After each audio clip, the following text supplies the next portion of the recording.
Gomari hidhej dëshpërimisht në ajër dhe u lërinte. Djali përsëriste porosinë e nënës.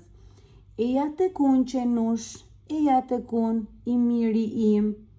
Vajza e pa e ngrirë të gjithë skenën. Sytë e saj u hapën nga habia, pamje e çmendur. Djali përsëriste serioz. Eja tek unë qenush.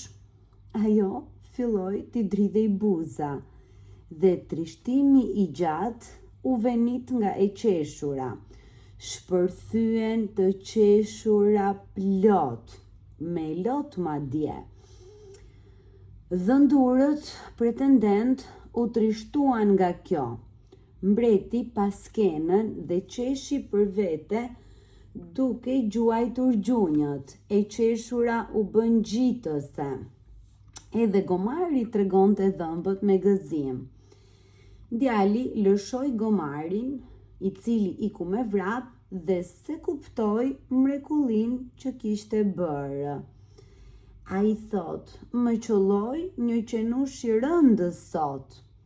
Mbreti tha, ti sot bëre atë që nuk ka arritur ta bëj asnjë i mençur deri më sot, dhe asnjë i pasur.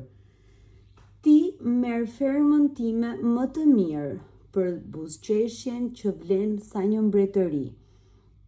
Nëse vajza ime do dëshiroj të martohet me ty, atë e vendos ajo vetë.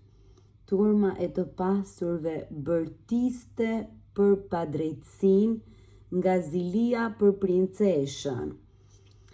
Princesha ishte e qetë dhe tha, ju të gjithë jeni të mërzitshëm, ju ushtirët, dhe mësuat përmendër shaka boshe, të paktën ai është i sinqert dhe bën marrëzi, por ama ka zemër të pastër.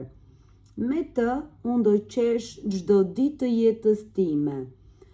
Ajo nuk zgjodhi më të zgjuarin, as më të pasurin, por atë që e bëri për të qeshur.